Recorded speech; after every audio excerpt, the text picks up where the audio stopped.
Good morning friend. आज date है 25 दिसंबर। Merry Christmas day. Merry Christmas. आज आप लोगों को चैप्टर 12 इलेक्ट्रिसिटी पढ़ना है।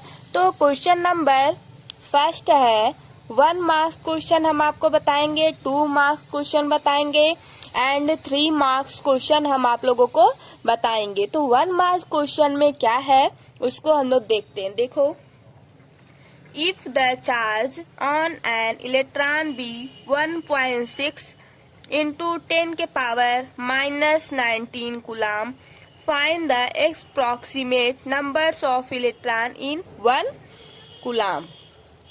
अब यहाँ पे देखो, जो चार्ज है इलेक्ट्रॉन का वो इतना है, तो हम लोग को क्या निकालना है, numbers of electron in 1 coulomb. 1 coulomb में कितना नंबर्स ऑफ इलेक्ट्रॉन होता है वो निकालना है।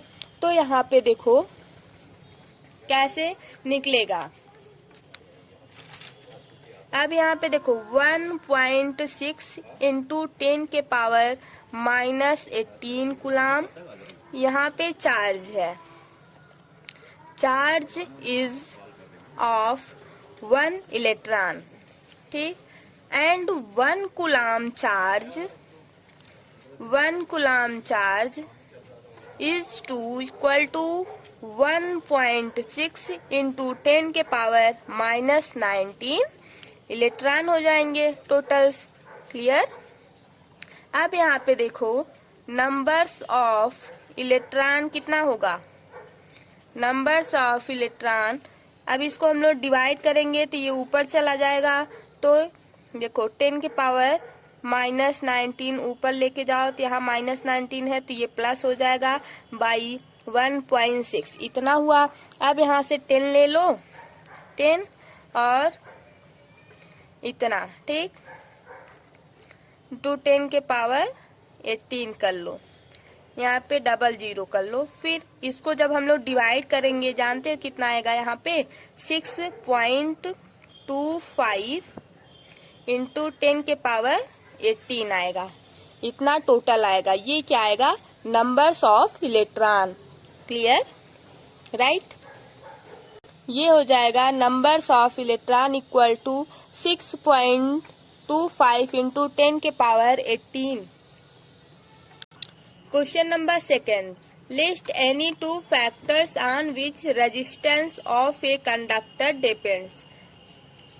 तो 2 फैक्टर बताना है रेजिस्टेंस जिसपे कंडक्टर जो है डिपेंड करता है। तो रेजिस्टेंस ऑफ ए कंडक्टर किस पे डिपेंड करता है, डायरेक्टली प्रोपोर्शनल टू लेंथ के और इनवर्सली प्रोपोर्शनल टू एरिया। तो यहाँ पे आपको लिखना पड़ेगा is directly proportional to the length to its length, r is directly proportional length, ये फर्स्ट इक्वेशन हो जाएगा।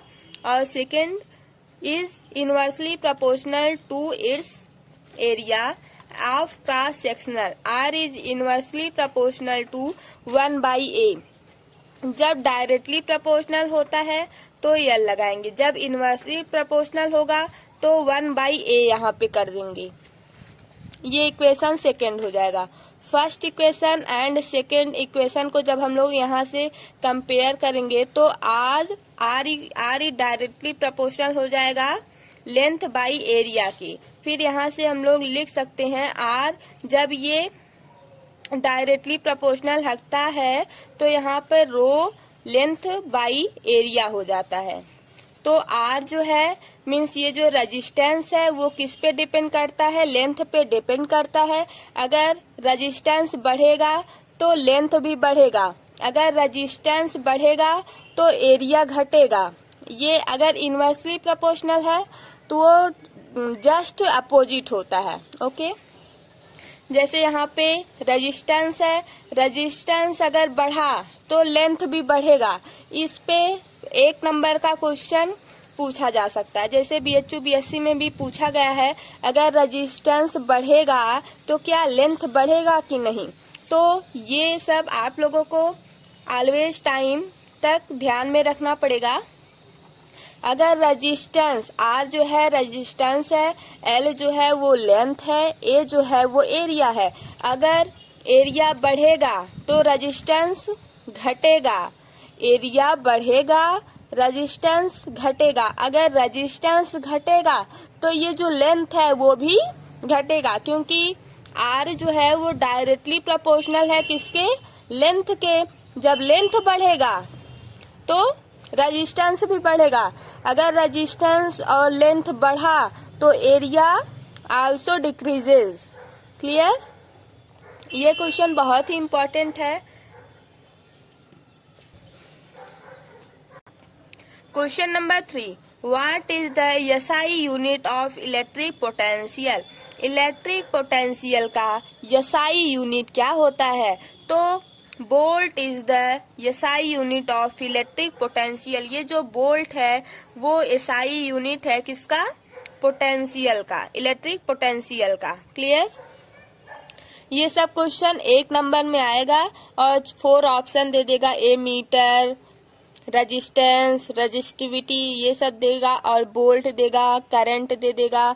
तो इसमें से आपको एक चूज करना पड़ेगा। क्या आप लोग जब इलेक्ट्रिक पोटेंशियल का एसआई यूनिट देगा तो आप लोग बोल्ड को चूज करके उस पर टिक लगा करके आ जाओगे घर। एक ही क्वेश्चन लगा के घर थोड़ी ना आना है, पूरा सॉल्व करके आना है ना। तो देखो question number 4, let's Ohm's law. Ohm's law 1 number में भी पूछा जा सकता है और 2 नंबर में कैसे पूछा जा सकता है। जैसे 1 नंबर में अभी हम जो बताए वो सब पूछा जाएगा और ये सब क्वेश्चन 2 नंबर में कैसे पूछा जाएगा, ये इसका डिफिनीशन पूछेगा, फिर इसकी एसआई यूनिट पूछ लेगी, फिर इसको बोल देगा कि ये सब प्रूफ करके दिखाओ। तो ये 2 नंबर या 3 नंबर में भी पूछा जा सकता है, बट यहाँ पर अभी 1 नंबर में पूछा है। तो देखो, if the physical condition of a conductor remain same then current through a conductor is directly proportional to the potential difference between the 2 end of the conductor. अब यहाँ पे देखो, ये जो V है, क्या V is directly proportional to current. ये जो इलेक्ट्रिक पोटेंशियल है ये डायरेक्टली प्रोपोर्शनल है किसके, करंट के। अब यहाँ से देखो V जब ये डायरेक्टली प्रोपोर्शनल हटता है तब यहाँ पे हम लोग क्या लगा देते हैं, R लगा दिए, फिर यहाँ पे I, V equal to R I. अब यहाँ पे जो है, अब ये जो है 1 नंबर में आपका पूछ लेगा। अब यहाँ पे एक बात बताओ, जब R बढ़ेगा V बढ़ेगा, बिल्कुल बढ़ेगा। क्यों? क्योंकि डायरेक्टली प्रोपोर्शनल है। अगर जितना वोल्टेज बढ़ेगा उतना करंट बढ़ेगा कि नहीं बढ़ेगा। लेकिन यहाँ पे क्या है, वोल्टेज ये नहीं है, ये क्या है, इलेक्ट्रिक, ये है पोटेंशियल डिफरेंस। पोटेंशियल डिफरेंस जो होता है वो V से हम लोग डिनोट करते हैं। अगर V बढ़ेगा तो करंट भी बढ़ेगा और ये R जो है ये जब डायरेक्टली प्रोपोर्शनल को हम लोग यहाँ से रिप्लेस करके इक्वल का साइन लगाएंगे तब यहाँ पे हम लोग R लिख सकते हैं। ठीक है, लिखा जाता है। जब डायरेक्टली प्रोपोर्शनल हटाओगे इक्वल टू RI करोगे। अब यहाँ से जैसे हमको R निकालना है तो R इधर ही रहने दो, इधर V है तो इस I को हम लोग यहाँ पे मल्टीप्लाई है I, तो इधर जब जाएगा डिवाइड में होगा कि नहीं, तो यहाँ से R भी निकल जाएगा। अब यहाँ से जैसे करंट निकालना है तो कैसे निकालोगे, I equal to V by R। ऐसे ऐसे करके यहाँ से एक ही फार्मूले से कई फार्मूला आप लोग निकाल सकते हो। क्लियर? अब क्वेश्चन नंबर 5 है, इन an electric circuit state the relationship between the direction of conventional current and the direction of flow of electron. देखो, किस इलेक्ट्रिक सर्किट में रिलेशनशिप जब रहता है तब कौन सा डायरेक्शन, कौन सा इलेक्ट्रॉन का डायरेक्शन किस डायरेक्शन में फ्लो करता है। तब आप लोग थोड़ा सा याद करो, हमेशा निगेटिव टर्मिनल जो होगा वो पॉजिटिव टर्मिनल के पास जाके फ्लो करेगा। अब यहाँ पे देखो, electron flow from negative terminal to positive terminal, where as current flow from positive terminal to negative terminal is external circuit. Conventional current and electron flow are opposite to each other. अब यहाँ से समझो, electron जो है वो flow कहाँ करेगा, negative terminal से पॉजिटिव टर्मिनल की डायरेक्शन में फ्लो करेगा करंट में। ठीक, पॉजिटिव से निगेटिव में बाहर से फ्लो करेगा। देखो ये है, मान लो, ठीक, यहाँ पे ऐसे मान लो, यहाँ पे पॉजिटिव, यहाँ पे निगेटिव। अब यहाँ पे निगेटिव करो और यहाँ पे निगेटिव, यहाँ पे पॉजिटिव करो, यहाँ पे निगेटिव। नहीं तो इसको छोड़ो, ऐसे समझो। देखो ये पॉजिटिव हो गया और ये निगेटिव हो गया, तो ये जो है जब फ्लो करेगा, निगेटिव वाला जो टर्मिनल होगा वो ऑलवेज जो है पॉजिटिव के पास जाता है। सर्किट में करंट के फ्लो में हमेशा निगेटिव वाला पॉजिटिव के पास जाएगा। फिर जब हम लोग दूसरा बाहर से करवाएंगे तो वो पॉजिटिव वाला जो है वो निगेटिव टर्मिनल के पास जाएगा। हमेशा इलेक्ट्रॉन जो है अपोजिट डायरेक्शन में फ्लो करता है। Question number 6, write SI unit of resistivity. Resistivity का एसआई यूनिट बताना है, तो क्या है, ohm metre. Question number 7, why do we use copper and aluminium wire for transmission of electric current. अब यहाँ से आप लोगों को बताना है क्यों कॉपर एंड एल्युमिनियम का जो वायर होता है वो इलेक्ट्रिक करंट में यूज हम लोग उसका नहीं करते हैं, वो बताना है।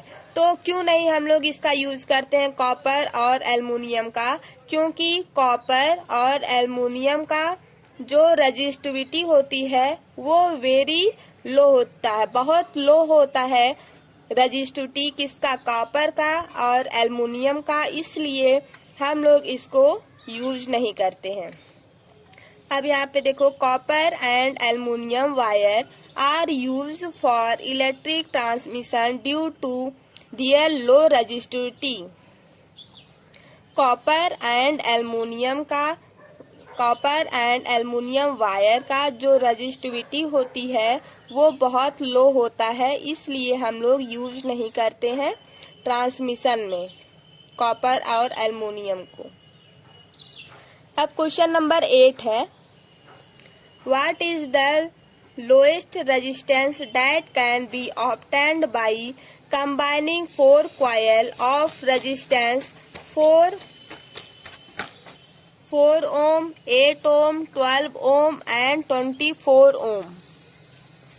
अब यहाँ पे हम लोग को बताना है लो रेजिस्टेंस कितना होगा। 4 कॉइल है, फर्स्ट 4 ओम है, सेकेंड जो है वो 8 ओम है और थर्ड जो है वो 12 ओम है एंड फोर्थ जो है वो 24 ओम है। अब यहाँ से हम लोग लिखेंगे, if the resistance R combine in parallel, then we shall get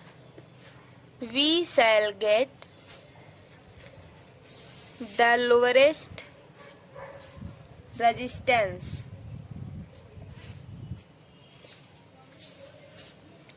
in parallel combination। जब भी लोअरेस्ट बोले रेजिस्टेंस निकालने के लिए तो वहां पर हम लोग पैरेलल कॉम्बिनेशन का फार्मूला लगा करके रेजिस्टेंस निकाल लेंगे। अब यहाँ पे देखो 1/R इक्वल टू 1, कितना कॉइल है, 4 कॉइल है, तो यहाँ पर टोटल रेजिस्टेंस जो रहेगा वो R रहेगा और फर्स्ट वाला R1 हम लोग मान लेते हैं, सेकेंड वाला R2 मान लेंगे, थर्ड वाला R3 और फोर्थ वाला R4। अब यहाँ पे R1 की वैल्यू क्या है 4, R2 की वैल्यू क्या है 8, R3 की वैल्यू क्या है 12, R4 की वैल्यू क्या है 24। तो यहाँ पर जहाँ R1, R2, R3, R4 है वहां पर हम लोग ये सारी वैल्यू को पुट करेंगे। देखो 1/4 प्लस 1/8 प्लस 1/12 प्लस 1/24।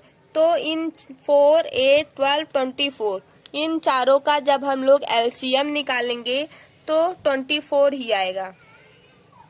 अब यहाँ कितना आएगा 6 आएगा, यहाँ पे 3 आएगा, यहाँ पे 2, यहाँ पे 1, यहाँ पे 1/R। 1/R क्या है, ये टोटल रेजिस्टेंस है।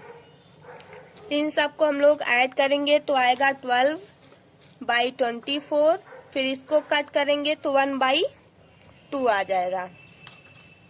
तो यहाँ से 1/R, तो यहाँ पे हमको 1/R नहीं निकालना, बस R निकालना है। तो R जो है किसके इक्वल है 2 के, 2 ओम्स के। टोटल R जो है वो कितना आएगा 2 ओम आएगा। अब यहाँ पे देखो रेजिस्टेंस है, तो रेजिस्टेंस का लोअरेस्ट रेजिस्टेंस हम लोग को निकालना था। तो R जो है वो टोटल का रेजिस्टेंस है, लोअरेस्ट मीन्स छोटा रेजिस्टेंस निकालना था। तो हम लोग पैरेलल कॉम्बिनेशन का फार्मूला लगाएंगे, उससे R equal to 2 ohms resistance आ जाएगा। तो R इक्वल टू 2 ओम्स जो आया यही आंसर हो जाएगा लोअरेस्ट रेजिस्टेंस। ठीक है, इतना क्लियर है आप लोगों को। अब हम लोग नेक्स्ट क्वेश्चन करते हैं। 2 मार्क्स क्वेश्चन, 2 नंबर का क्वेश्चन यहाँ से स्टार्ट है। अब देखो क्वेश्चन नंबर फर्स्ट है, the amount of charge passing through a cell in 4 second is 12 coulomb, find the current supply by cell. Clear है। अब यहाँ पे देखो T क्या है, T जो है यहाँ से 4 सेकेंड दिया है तो 4 सेकेंड कर लो। ओके, अब Q कूलाम में है, मीन्स ये चार्ज है। चार्ज का एसआई यूनिट क्या होता है कूलाम होता है, तो ये 12 कूलाम है, means Q equal to 12 coulomb. Clear. अब यहाँ पे क्या पूछा है करंट I, करंट हम लोग I से डिनोट करते हैं, तो करंट हम लोग को निकालना है। अब यहाँ पे एक फार्मूला होता है, आप लोगों को याद होगा, बोलिए I equal to Q by T। Clear है, ये याद है कि नहीं, आप लोग को याद होगा। अब यहाँ पे देखो I हम लोग को निकालना है, Q जो है वो 12 दिया हुआ है, T जो है वो 4 दिया हुआ है। आप लोगों का आंसर भी आ गया होगा, कितना आया देखो, Q क्या है 12 है, T क्या है 4 है, तो यहाँ से I इक्वल टू 3। अब 3 किस में आएगा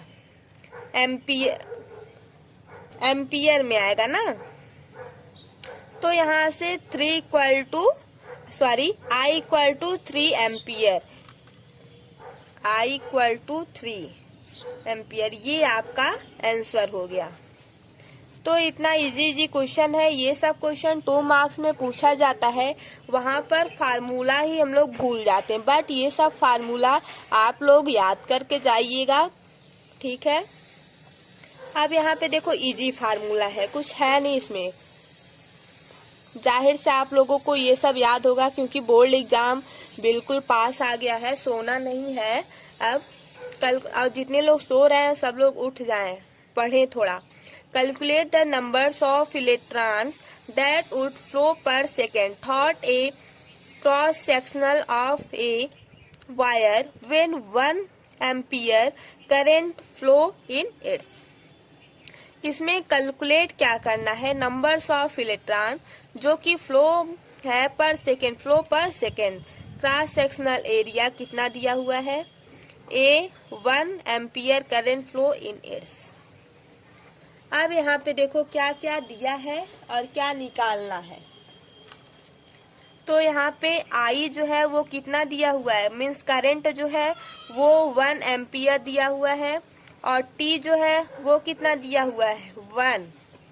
सेकेंड में। ठीक, अब यहाँ से I equal to Q by T formula लग जाएगा। I equal to Q by T ना। अब देखो, अब यहाँ पे Q निकालना है। Q equal to I into T, that right. अब यहाँ पे आप लोग थोड़ा सोचो, I कितना है 1 है और T कितना है 1 है, दोनों 1 हो गया, ये भी 1 और ये भी 1। अब यहाँ से एक फार्मूला और निकल के आता है, Q equal to N E, Q equal to N E. अब यहाँ से देखो 1 एम्पियर यहाँ है, 1 एम्पियर यहाँ है, तो 1 ampere into 1 second equal to Q की। इतना तो आपको पता है। अब Q इक्वल टू यानी एक फार्मूला होता है, ये भी आप लोगों को याद होगा, है ना। नहीं याद है तो आप लोग याद कर लीजिए। फार्मूला का यूज एग्जाम में बहुत ज्यादा होता है, क्योंकि फार्मूला ही नहीं याद रहेगा तो क्वेश्चन कैसे सॉल्व होगा, है ना। आप लोगों को याद है, मुझे पता है। अब यहाँ पे n equal to Q E हो जाएगा। जैसे Q equal to N E होता है, तो हमको क्या निकालना है, n निकालना है। तो n हम लोग इधर ही रहने देंगे और Q बाई ई कर देंगे यहाँ पर। अब यहाँ पे देखो इलेक्ट्रॉन है, ये Q है और ये n है नंबर, और ये क्या है, इलेक्ट्रॉन है। तो यहाँ पे देखो n equal to 1 coulomb, Q कितना दिया हुआ है 1 कूलाम, इलेक्ट्रॉन कितना 1.6 इंटू 10 के पावर -19। क्लियर। ये ऊपर जाएगा, n इक्वल टू 10 के पावर -19, यहाँ पे है तो ऊपर जाएगा +19 हो जाएगा, यहाँ पे 1.6। अब यहाँ पे देखो n इक्वल टू 6.25 इंटू 10 के पावर 18 इलेक्ट्रॉन,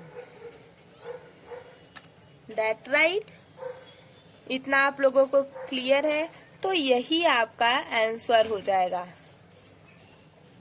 ओके, जहाँ पे ना समझ में आए वहाँ पे आप लोग पूछ लीजिएगा। अब देखो question number 24। How much current will an electric bulb of resistance 1100 ohm draw from an 220 volt source if a heater a resistance 100 ohm is connected to the same source instead of the bulb. Calculate the current drawn by the heaters. अब यहाँ पे देखो, जो जो given है पहले उसको लिखो, और यहाँ पे पूछ क्या रहा है, करंट। यहाँ पे करंट पूछा है, ठीक। अब यहाँ पे देखो, पहले हम लोग लिखेंगे resistance of bulb R equal to इतना ओम, ठीक। V equal to 220 volts, V equal to अभी हम फार्मूला बताए हैं, क्या होगा, IR। तो यहाँ से हमको I निकालना है, V by R equal to I हम लोग कर सकते हैं कि नहीं, ये भी एक फार्मूला है और ये दोनों फार्मूला है, ठीक। देखो V इक्वल टू IR, तो I हमको निकालना है, V बाई R हम लोग कर सकते हैं कि नहीं कर सकते, बोलो, कर सकते हैं। अब यहाँ पे देखो I इक्वल टू 220 बाई इतना, यहाँ से 0 0 कैंसिल हो जाएगा। अब ये जो है जब हम लोग इसको कट करेंगे तो 5 बार में जाएगा, यहाँ से I इक्वल टू 1/5 एमीटर आ जाएगा, ठीक। अब यहाँ से हम लोग क्या लिखेंगे, when heater is connected with the source with the sum source, then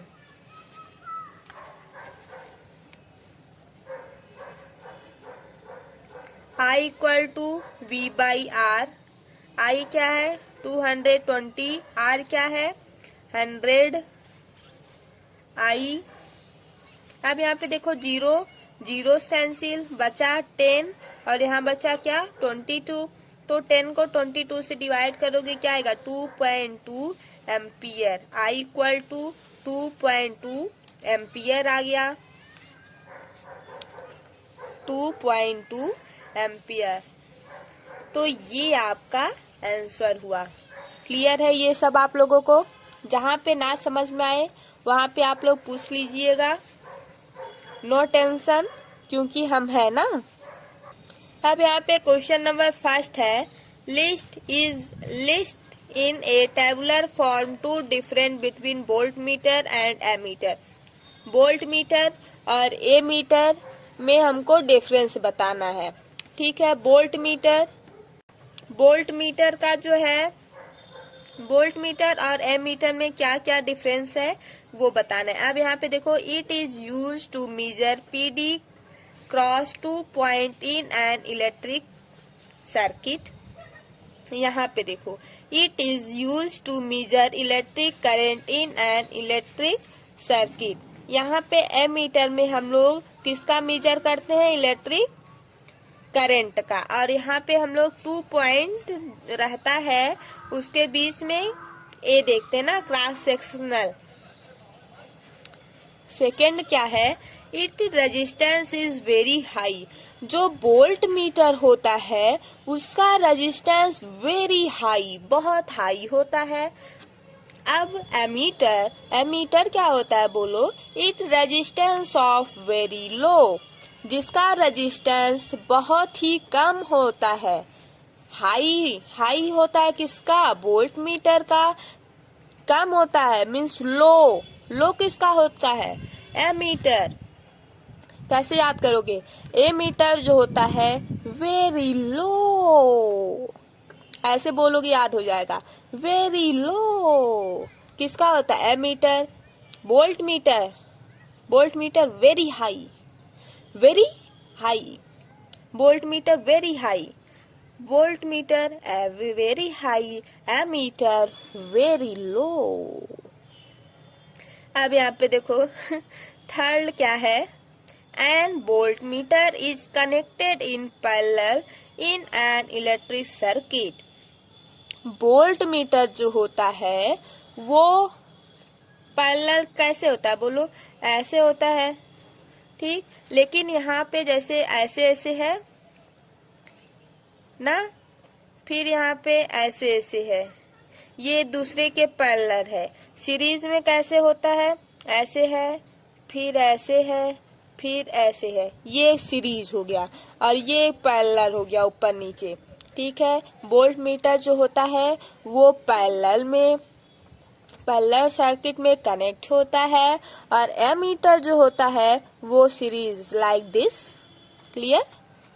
अब आप लोगों को ये भूलेगा नहीं, भूलना चाहिए ना, कोई बात नहीं, भूलेगा नहीं।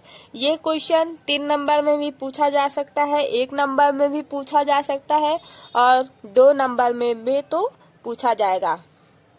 कई बार ये सब क्वेश्चन एग्जाम में पूछा गया है, ठीक है, और आने के भी चांस है पक्का। आप लोग जब एग्जाम दे के आइएगा, अगर हमारा वीडियो आप लोग देख रहे हैं तो आके मुझसे भी बताइएगा क्या क्या एग्जाम में आया और आप लोग कितना करके आए।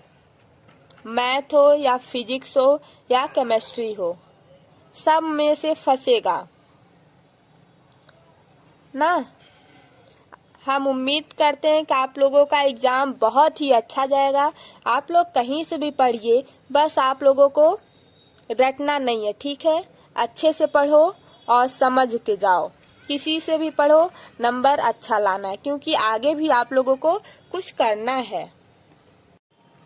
Question number 5, find the resistance of bulb rate as 100 watt 250 volt, that right. अब यहाँ पे देखो, ये वाट है means power equal to 100 watt. अगर यहाँ पे V है, V हम लोग क्या समझेंगे, पोटेंशियल डिफरेंट। कितना है, 250 वोल्ट्स है। पावर का एसआई यूनिट क्या होता है, वाट होता है। आप लोगों को ये भी क्वेश्चन 1 नंबर में पूछा जा सकता है। पावर का एसआई यूनिट क्या होता है, वाट होता है। पोटेंशियल डिफरेंट का वोल्टेज होता है ना। अब यहाँ पे देखो पावर का डिफिनीशन आप लोग पढ़ लेना। फिर पावर का जो है फार्मूला क्या होगा, V²/R, है ना। अब यहाँ पे देखो power equal to V²/R। R जो है वो क्या है, रेजिस्टेंस है। V क्या है, पोटेंशियल डिफरेंस है। P क्या है, पावर है। अब यहाँ पे आप ही सोचो, P जो है वो पता है कितना है, 100 वाट। V जो है ये पता है, हमको निकालना क्या है, R। तो R इक्वल टू V²/P। ये R इधर चला जाएगा, P दिस। क्लियर। अब यहाँ पे देखो ये आपका फर्स्ट पार्ट है और ये सेकेंड। अब यहाँ पे हम लोग क्या करेंगे, R इक्वल टू P कितना है, नहीं V कितना है, 250 इंटू 250 स्क्वायर है। फिर P कितना है, P की वैल्यू 100 वाट। 1 0 कैंसिल, 1 0 से। तो R इक्वल टू 25 इंटू 25 625 ओम। तो रेजिस्टेंस का एसआई यूनिट क्या होता है, ओम। रेजिस्टेंस जो होगा हमेशा ओम में होगा, पावर जो होगा वाट में होगा, पोटेंशियल डिफरेंस जो होगा वो वोल्टेज में होगा। ये सब आप लोगों को याद करना पड़ेगा, है ना। चलो ये आपका आंसर हो गया। कोई भी प्रॉब्लम हो तो आप लोग बताते रहिएगा, ऐसे ही हंसी मजाक सब चलता रहेगा ना। चल देखो क्वेश्चन नंबर 6। ये जो फिगर है इस पे हंसना नहीं है ना। अब देखो, how would the reading of voltmeter V change if it is connected between B and C? Justify your answer. Clear. अब यहाँ पे देखो ये पैरेलल में है या सीरीज में है, बताओ सोचकर। अभी हम आपको बताए हैं ये और ये तीनों जो है वो सीरीज में है। ये वोल्ट है, ये एमीटर है और ये सर्किट है। और ये क्या है, पोटेंशियल डिफरेंस। पोटेंशियल डिफरेंस कितना है, 3V है। अब इसको हम लोग रेजिस्टेंस नहीं बोल सकते, ठीक है। अब यहाँ पे देखो R1 कितना है, 1 ओम। R2 कितना है, 3 ओम। R3 कितना है, 2 ओम। अब यहाँ पे निकालना क्या है, इसको A मान लेते हैं और इसको B और इसको C मान लेते हैं, ठीक। नहीं, इसको A मानो, यहाँ पे B, यहाँ पे C। अब इसको देखो कैसे ये सॉल्व होगा, थोड़ा इसके बारे में सोचा जाए। यहाँ से हमको वोल्टेज BC का निकालना है, BC। इसको A मान लो, इसको B और इसको C, इसको छोड़ो भी, इसको C मान लो। अब यहाँ पे B और C का हमको निकालना है ना। अब यहाँ से हम लोग बोल क्या सकते हैं, ये जो रेजिस्टेंस है ये 3 है और यहाँ पे 2 ओम है। क्या है, रेजिस्टेंस है, रेजिस्टेंस आर कनेक्टेड, है ना, हंसना मत, आर कनेक्टेड इन सीरीज। कितना है बोलो, R total equal to R1 R2 R3। तो R1 plus R2 plus R3। R1 कितना है, 1, R2 3 और R3 2, है ना। ऐड करो कितना होगा, 6 ओम। R जो है वो कितना आया, 6 ओम आया।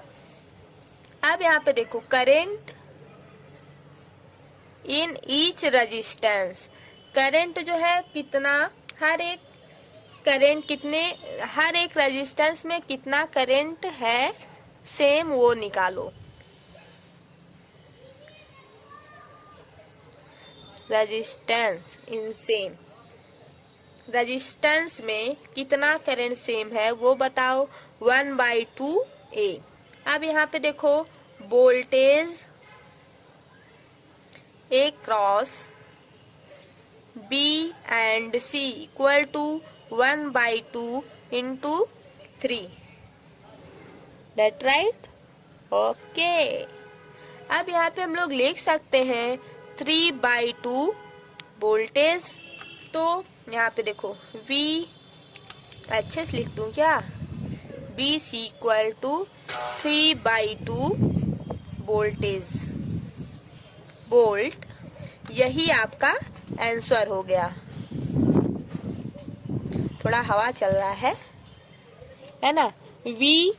BC equal to 3/2 volt. समझ में आया बच्चों?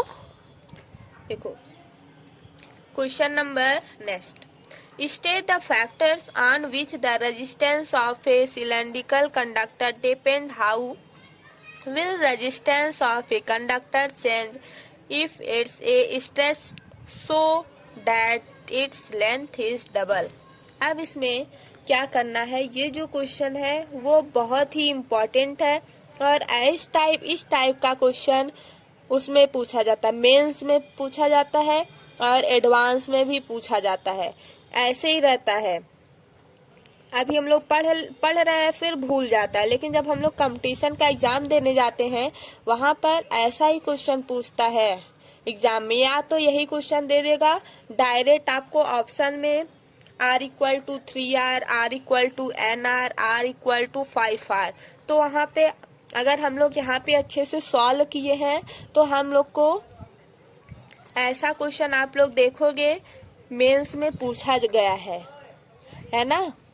इसलिए हम आपको बता रहे हैं। और BHU BSc में भी ऐसा क्वेश्चन पूछा गया है। जब आप लोग अभी तो छोटे हो, 10th में हो, तो उतना ध्यान नहीं दोगे, लेकिन जो बच्चे सीरियस पढ़ाई कर रहे हैं उनको सब पता होगा।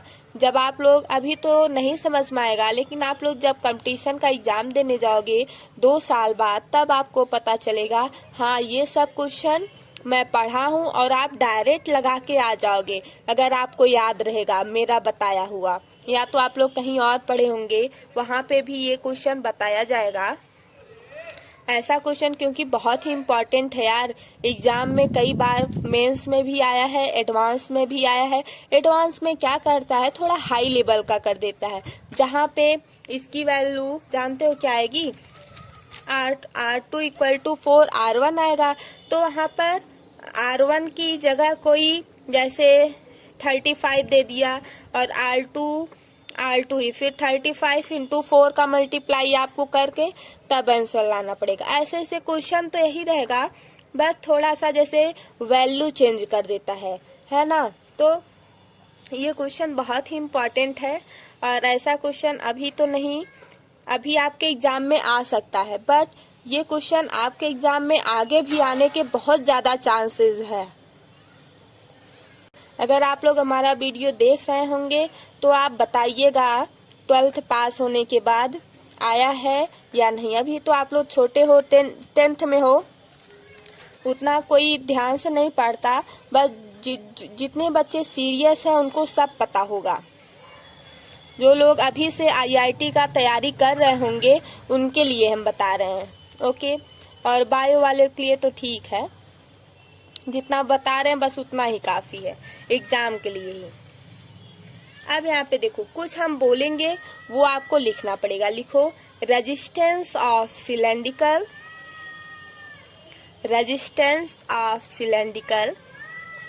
कंडक्टर डिपेंड्स अपॉन इट्स लिख लिए length and cross sectional area. Length and cross sectional area. What conductor is stress? STRETCHED. Its radius decreases, but the volume of conductor radius decreases, but the volume of the conductor, volume of the conductor in both the case will be same. In the both case will be same if length is stretched to twice. STRETCHED to twice. मेरा आवाज थोड़ा सा तोतले जैसा है, इसलिए आप लोगों को शायद समझ में नहीं आ रहा होगा, है ना। थोड़ा सा ये वाला है ना। थोड़ा सा समझने की कोशिश करिएगा। अब यहाँ पे देखो हम लोग, अब इसके बाद हम लोग क्या लिखें, देखो L2 जो है वो 2L1 के इक्वल है। L2 जो है वो 2L1 के इक्वल है। L2 क्या है, L1A1, ठीक है। फिर यहाँ हम लोग क्या लिखेंगे, L2A2 करेंगे ना। अब यहाँ पे देखो L1A1, L2 के प्लेस पर हम लोग क्या लिख सकते हैं, 2L1, ये गिवन है। L1A1 इक्वल टू L2A2, तो A2 के प्लेस पर हम लोग 2L1 लिख सकते हैं। क्यों, क्योंकि ये एक दूसरे के इक्वल है, तो हम लोग यहाँ पे 2L1A2 लिख सकते हैं कि नहीं। अब यहाँ पे देखो L1 यहाँ भी है, L1 यहाँ पे भी है, तो L1 से कैंसिल हो जाएगा, दैट राइट। फिर L1 तो कैंसिल हो गया, बचा क्या, A1, यहाँ पर A2 बचा। इस A2 को हम लोग नीचे लेके आते हैं, यहाँ पे 2 हुआ। अब A1/A2 इक्वल टू 2, एक मिल गया। अब दूसरा देखो, R equal to row L1/A1 होता है, क्लियर है, अभी हम लोग बताए हैं पहले। अब यहाँ पे देखो R1 इसको मानो, R2 हम लोग किसको मानेंगे, रो L2/A2। अब यहाँ पे देखो ये हुआ। फिर हम लोग यहाँ पे क्या करेंगे, R2 इक्वल है किसके, रो 2L1/A2 के। फिर यहाँ पे देखो R2/R1 को हम लोग डिवाइड करेंगे, R2/R1, यहाँ पे R1 रहेगा, R1 ये फर्स्ट मानो और इसको सेकेंड मान लो। यहाँ से हम लोग डिवाइड करेंगे, सारा कैंसिल हो जाएगा, है ना। बचेगा क्या, 2 × A1/A2, है ना। L1 यहाँ है, तो L1 यहाँ कैंसिल होगा, रो से कैंसिल होगा, 2 बचेगा। और यहाँ पे A1/A2, क्योंकि A1 अपान में है तो ऊपर चला जाएगा यहाँ पे, ठीक। फिर यहाँ पे देखो करके बता दूं क्या, ओके। देखो यहाँ पे अच्छा देख लो रफली, देखो R2/R1, R2 कितना है, रो 2L1/A2। अब बाई में R1 है, R1 कितना है, रो L1/A1। ये रो से ये रो कैंसिल हुआ, इस L1 से इस L1 कैंसिल हुआ। ये जो A2 है ये नीचे आएगा, ये जो A1 है ये ऊपर जाएगा। वही तो हम लोग यहाँ पे लिखे हैं। यहाँ पे देखो 2 है, 2A1 आ जाएगा, क्योंकि A1 ऊपर जाएगा, A2 नीचे आएगा, तो 2A1/A2, यही तो हम लोग यहाँ पे लिखे ना। देखो L2/L1 इक्वल टू 2 × A1/A2, है ना। तो अब यहाँ से क्या आएगा, देखो A1/A2 अभी हम लोग निकाले हैं, कितना आया, 2 आया है। तो यहाँ पे इसका हम लोग यूज करेंगे। देखो अब इसको देखो सेकेंड, ये फर्स्ट था सब। अब यहाँ पे देखो R2/R1 इक्वल टू 2 × 2। A1/A2 के प्लेस पर 2 है, तो A1/A2 प्लेस पर हम लोग 2 का लिख सकते हैं ना, लिख सकते हैं। फिर R2/R1 इक्वल टू 4, यहाँ से हम कह सकते हैं R2 equal to 4R1। R सही नहीं बना है, देखो R2 इक्वल टू 4R1। यहाँ पे हम लोग बोल सकते हैं R2 जो है वो किसके इक्वल है, 4R1 के इक्वल है।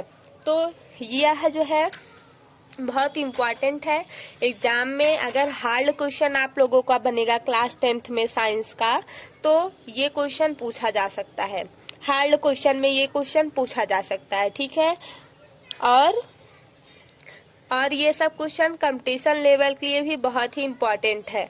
R2 इक्वल टू 4R1 ये डायरेक्ट ही वैल्यू दे देता है, और भी यहाँ पे वैल्यू दे देगा, जैसे R1 इक्वल टू 4R2, ऐसे ऐसे 4 ऑप्शन देगा, जबकि ये वाला ऑप्शन करेक्ट रहता है। कुछ ऐसे क्वेश्चन आते हैं IIT में जो कि हम लोग देख करके सॉल्व कर लेते हैं। NCERT का, अगर आप लोग NCERT का क्वेश्चन अच्छे से पढ़े रहेंगे तो काफी क्वेश्चन ऐसा आता है कि जो कि देखते ही सॉल्व हो जाता है, और कुछ रहता है जो फार्मूला पर बेस्ड रहता है, उसको तो आपको सॉल्व करना ही पड़ेगा।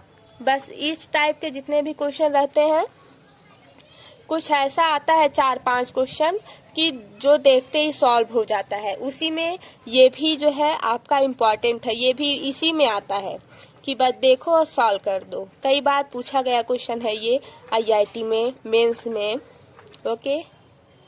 BHU BSc में भी पूछा गया है, और BHU AG में भी इस टाइप का क्वेश्चन पूछा गया है। अभी तो आप लोग 10th में है, इसलिए कोई प्रॉब्लम नहीं है, बट आप लोग जब 11th-12th में जाएंगे तो इस टाइप का भी क्वेश्चन मिलेगा। Thank you. इतना बोलते हैं यार, एक लाइक तो बनता ही है ना। Question number next, list the factor on which the resistance of a conductor in the shape of a wire depend. Why are metals good conductors of electricity, whereas glass is a bad conductor of electricity given reason? Why are alloy commonly used in electricity heating device given reason? ये सब जो question है वो 2017 में पूछा गया है। अब क्वेश्चन नंबर फर्स्ट का क्या आंसर है वो हम आपको बता रहे हैं। देखो, factor on which resistance of a wire depend. ये जो फैक्टर है वो रेजिस्टेंस का वायर पे डिपेंड रहता है। बी वाले का आंसर क्या है, resistance is directly proportional to length. ये देखो, जब हम क्वेश्चन नंबर वीडियो के शुरुआत में क्वेश्चन नंबर 2 जब हम बताए थे, वहां पे बोले थे रेजिस्टेंस बढ़ेगा लेंथ बढ़ेगा, तो वही वाला यहाँ पे भी है, resistance is directly proportional to length. अब यहाँ पे देखो थर्ड क्या है, resistance is inversely proportional to area of cross sectional. Resistance होता है अगर बढ़ेगा तो क्रॉस एरिया जो है वो घटेगा, रेजिस्टेंस बढ़ेगा लेंथ बढ़ेगा, बट जब रेजिस्टेंस बढ़ेगा तो cross sectional area means area जो है वो घटेगा। अब यहाँ पे देखो, R is directly proportional to length, R is means resistance is inversely proportional to area. अब यहाँ पे जब हम लोग फर्स्ट और सेकेंड को मिलाएंगे, फिर यहाँ पे देखो R is directly proportional to length by area. अब यहाँ से R इक्वल टू, जब इस डायरेक्टली प्रोपोर्शनल को हम लोग हटाएंगे तो यहाँ पे रो L बाई ए। L क्या है, लेंथ है, A क्या है, एरिया है, और ये क्या है, रेजिस्टिविटी है, R क्या है, रेजिस्टेंस है। क्लियर। तो ये भी क्वेश्चन आपका 3 नंबर में आएगा, और आया है और आने का भी चांस रहता है, क्योंकि हर एक साल ये सब क्वेश्चन पूछा जाता है। Question number next, 2 bulb A and B are rated as 90 watt 120 volt and 60 watt 120 volt are connected in parallel to a 220 volt supply. Find the current drawn from the supply line. अब यहाँ पे देखो, R1 जो है वो किसके equal होगा, R2 by P1 के। ये फार्मूला है जो कि हम आपको बता चुके हैं। V क्या है यहाँ पे, 120 इंटू 120, P क्या है, 90 है, जीरो जीरो कट हुआ, यहाँ से 3 से जब हम लोग कट करेंगे 3 बार जाएगा और यहाँ पे 4, फिर इसको 3 से कट करेंगे कितनी बार में जाएगा 40। तो यहाँ से जो है R1 कितना हो जाएगा, इन दोनों का मल्टीप्लाई करेंगे 160। R1 है तो किस में आएगा, ओम में आएगा। R1 इक्वल टू 160 ओम। अब यहाँ पे देखो क्या निकालना है, I1 कैसे निकलेगा बोलो, V बाई R1। V कितना है 120, R1 कितना है 160, जीरो जीरो कैंसिल हुआ, ये 6 और ये 8, फिर इसको 3 इसको 4, फिर इसको हम लोग डिवाइड करेंगे 0.75 एम्पियर I1, नेट राइट। अब हम लोग R2 निकालते हैं, मीन्स ये जो दूसरा बल्ब है उसको R2 कैसे निकलेगा, सेकेंड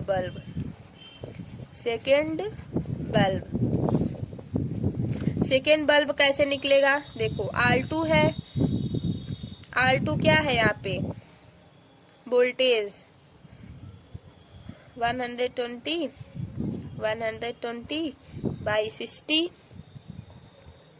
जीरो जीरो 6 दूनी 12, 12 दूनी 24, 240, ये R2 क्या है 240 ओम।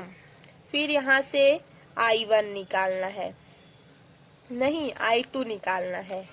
I2 कैसे निकलेगा, V by R2, I2 equal to V क्या है 120, R2 कितना आया 240, जीरो जीरो कैंसिल, 12 दूनी 24, 1/2 आया, ये क्या आया R2। अब 1/2 को जो हम लोग डिवाइड करेंगे R2 कितना आएगा 0.5 एम्पियर, R2 कितना आया 240 ओम, R1 कितना है 160 ओम, I1 कितना आया 0.75 एम्पियर। अब यहाँ पे देखो लिखना पड़ेगा, यहाँ पे लिख लो power of first bulb has more power than second bulb. Power of first bulb has more than second bulb. Power of first bulb has more power than second bulb. ठीक है, क्लियर हुआ ये क्वेश्चन, कुछ है नहीं but इसमें formula है। Formula अगर आप लोगों को याद है और क्वेश्चन थोड़ा सा जो जो गिवन रहेगा उसको आप लोग लिख लीजिएगा, जो पूछा है उसको लिख लीजिएगा, फिर उसी हिसाब से अपना फार्मूला लगा के आंसर लाओ अच्छे से, है ना। Question number next, A current of 0.5 ampere is drawn by A filament of an electric bulb for 10 minutes. Find the amount of electric charge that flow through the circuit. अब इसमें देखो जो जो दिया है उसको हम लोग लिख लेंगे। देखो इसमें जो है I कितना दिया हुआ है 0.5 एम्पियर, दैट राइट। T कितना दिया हुआ है 10 मिनट। 10 मिनट 1 मिनट में कितना सेकंड होता है 60, तो मिनट में है तो उसको 60 में कन्वर्ट कर मीन सेकंड में कन्वर्ट करने के लिए हम लोग 60 का मल्टीप्लाई करते हैं। ठीक है, तो यहाँ पे I equal to Q by T हो जाएगा, फार्मूला है, राइट। अब यहाँ पे देखो ये फार्मूला हुआ, फिर Q equal to 0.5 into 10 into 60 कुलाम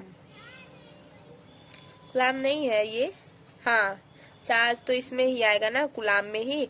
अब यहाँ पे देखो इस पॉइंट से 10 का मल्टीप्लाई करेंगे तो पॉइंट हट जाएगा, यहाँ पे बचेगा 5, 5 में इसका मल्टीप्लाई करेंगे 30 हो जाएगा, और ये 0 बचा, 0 यहाँ पे लिख लेंगे। कितना आया? Q equal to 300 coulomb. ये इसका आंसर हो गया। इतना इजी है। ये सब क्वेश्चन बहुत ही इम्पोर्टेंट है, एग्जाम में कई बार पूछा गया है, ठीक है, और इस बार भी आने का चांस है। अगर जैसे यही हम नहीं बोलेंगे यही क्वेश्चन आएगा, जैसे यहाँ पे 0.5 एम्पियर दे दिया, तो आप लोग के जो क्वेश्चन बनेगा उसमें 10 एम्पियर दे दिया, हो सकता है 50 एम्पियर दे दे, हो सकता है 25 एम्पियर दे दे, और यहाँ पे 10 मिनट के प्लेस पर 60 सेकेंड ही दे दे, तब यहाँ पे आपको कन्वर्ट नहीं करना पड़ेगा, है ना। तो ऐसा ही थोड़ा सा बस चेंज कर सकता है, तो आप लोग को फार्मूला यही लगेगा। अगर यहाँ पे मिनट के प्लेस पर सेकेंड दे देगा तो आप लोग को चेंज नहीं करना पड़ेगा, बस फार्मूला लगाओ, आंसर पाओ। इजी है, कुछ है नहीं, बस फार्मूला आप लोगों को याद करना पड़ेगा। सब रटो, रट्टा मार, जिसको बोलते हैं ना, रट्टा मार। एग्जाम टाइम में रटो, अच्छे से कुछ समझो, कुछ रटो, सब चलता है एग्जाम में। जो ना है उसको रट लो, बट ज्यादातर जहाँ तक कोशिश करो समझो, क्योंकि जो समझा हुआ चीज है वो कभी भूलता नहीं है। और लिख कर के याद करो हर एक चीज, इसको देखो मत, लिखो, कॉपी पेन को उठाओ और लिखो, है ना। जितना ज्यादा लिखोगे उतना ज्यादा आपका प्रैक्टिस होगा और वो क्वेश्चन दिमाग में सेट होता चला जाएगा। आपको कहीं भी ऐसा क्वेश्चन मिलेगा आप लोग करके आओगे।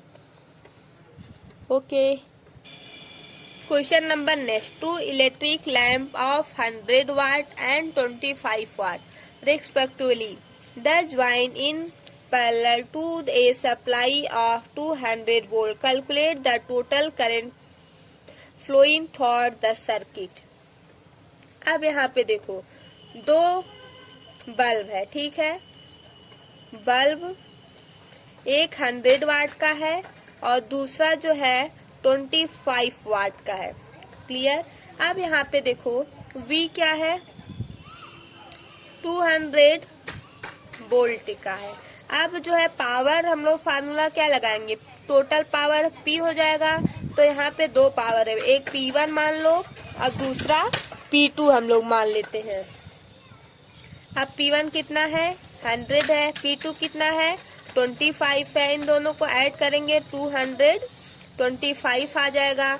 ये वाट में आएगा, किस में आएगा, वाट में आएगा। अब यहाँ से हम लोग को I निकालना है, तो P बाई V, तो I P हमको पता चल गया, ये भी हम निकालें, V हमको दिया है तो I निकल जाएगा। V कितना है, 200 है। अब ये हम लोग जब कैंसिल करके तो 0 कितना आएगा, 0.625 एम्पियर। करंट जो है वो हमेशा एम्पियर में आता है, तो यही आपका आंसर हो जाएगा। इसको 25 से काटोगे 6 बार में और ये 8 बार में, फिर इसको 3 से काटो, मीन्स 2 से काटो, 4 3/4 आएगा, तो ये वाला आंसर आपका आएगा। अब देखो क्वेश्चन नंबर लास्ट है। For the circuit show in a diagram calculate value of current through the 30 ohm resistor है, और सेकेंड है total resistance of a circuit निकालना है। अब दूसरा क्या है, given two advantage of connecting electrical device in parallel with battery.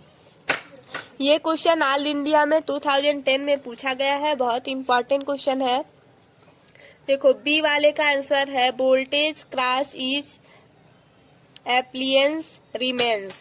Second है if any appliances failed to work other appliances continue to work. अब यहाँ पे देखो ये जो है, ये अगर हम, ये क्या है, ये पैरेलल में है, तो सेकेंड वाला जो होगा वो हम लोग पूरा पैरेलल में है, तो हम लोग कौन सा फार्मूला लगाएंगे, 1/R equal to 1/R1 plus 1/R2 plus 1/R3 से निकल जाएगा।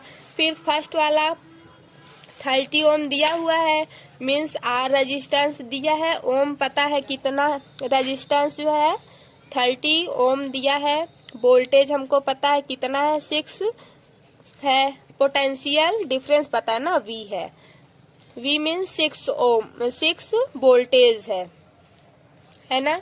अब यहाँ से हम लोग फार्मूला रखेंगे, यहाँ से I जो है वो 30 ओम रजिस्टर है। देखो V/R इक्वल टू I होता है, तो V कितना है 6 है, R रजिस्टेंस कितना है 30 है, तो यहाँ से 1/5 आ जाएगा, तो I इक्वल टू 1/5 एम्पियर आ जाएगा फर्स्ट वाला।